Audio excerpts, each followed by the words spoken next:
নমস্কার বন্ধুরা, আজকে চলে এসেছি এই গরমে নর্মালভাবে চিকেন রান্নার রেসিপি নিয়ে। হালকা মশলা দিয়ে দারুণ টেস্টি চিকেনের রেসিপি নিয়ে। তাহলে দেখা যাক। আমি এখানে একটি টমেটো, দুটো বড় সাইজের পেঁয়াজ আর দুটো রসুন ছুলে নিয়েছি। এখন মিক্সিতে সব দিয়ে ভালো করে পেস্ট করে নিয়েছি। এদিকে একটি গ্রেটারে দুটো পেঁয়াজ, একটি রসুন ভালো করে গ্রেট করে নিয়েছি। আর মাংসটাকে ভালো করে ধুয়ে নিয়েছি। আর মাংসর জন্য 3টি আলু ভালো করে কেটে ধুয়ে নিয়েছি। এরপর কড়াই বসিয়ে দিয়েছি গ্যাসে। এখন হালকা তেল দিয়ে আলুগুলো হালকা লাল লাল করে ভেজে নিচ্ছি।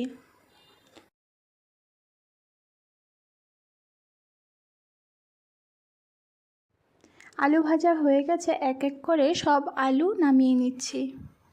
নামিয়ে নেওয়া হয়ে গেছে।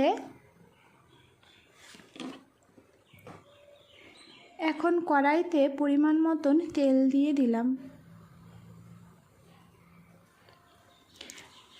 তেলটা গরম হয়ে গেছে। ফোড়নে দিয়ে দিচ্ছি দুটো তেজপাতা, থেতো করে রাখা দারচিনি, এলাচ, লবঙ্গ আর একটি শুকনো লঙ্কা, তার সাথে সাদা জিরে দিয়ে দিলাম।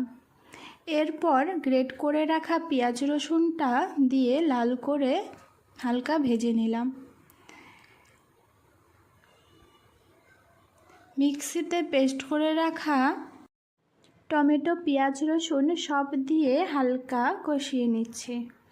এরপর 2 চামচ ধনিয়া গুঁড়ো, 1 চামচ জিরে গুঁড়ো, 2 চামচ লঙ্কা বাটা, 1/2 চামচ শুকনো লঙ্কা গুঁড়ো আর স্বাদ মতো লবণ, পরিমাণ মতো হলুদ গুঁড়ো পরিমাণ দিয়ে ভালো করে কষিয়ে নিব একটু হালকা জল দিয়ে।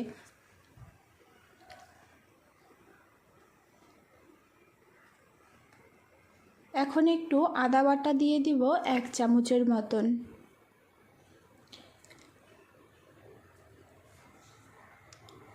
দিয়ে আবারও একটু কষিয়ে নেব মশলাগুলোকে। এরপর মাংসগুলো দিয়ে দিচ্ছি।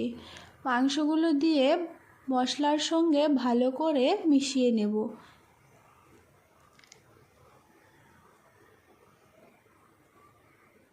এরপর একটা ঢাকনা দিয়ে ঢেকে দিব। ঢাকনা খুলে আবারও নেড়ে নিব। এরপর ভেজে রাখা হালকা করে আলুগুলো দিয়ে দিব। দিয়ে একসঙ্গে নাড়িয়ে নিয়ে আবারও ঢাকনা দিয়ে ঢেকে দিব। কিছুক্ষণ আবারও খুলে দিয়ে খুন্তি দিয়ে আবারও নেড়ে নিব। এরকম করে 10-15 মিনিটের মতন ভালো করে কষিয়ে নেব। আরসিবি চয়েস চ্যানেলের ভিডিওগুলি যদি আপনাদের ভালো লেগে থাকে তাহলে সাবস্ক্রাইব করে অবশ্যই কমেন্টে জানাবেন।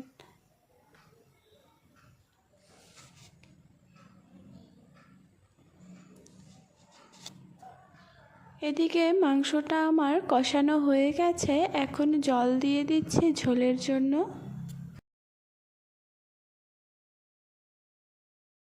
ঝোলের জল দেওয়া আমার হয়ে গেছে। এখন মাংস আর আলু ঝোলের সঙ্গে কিছুক্ষণ ফুটতে দিব। 5 মিনিটের মতো ফুটে গেছে। এখন আমি এখানে 1 চামচের মতন গরম মশলার গুঁড়ো দিয়ে ভালো করে নেড়ে নেব খুন্তি দিয়ে।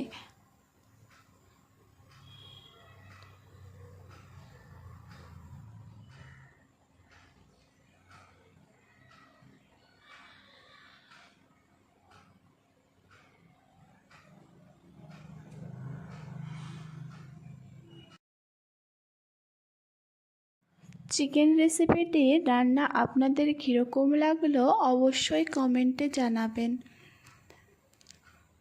ভিডিওটি দেখার জন্য আপনাদের অনেক অনেক ধন্যবাদ।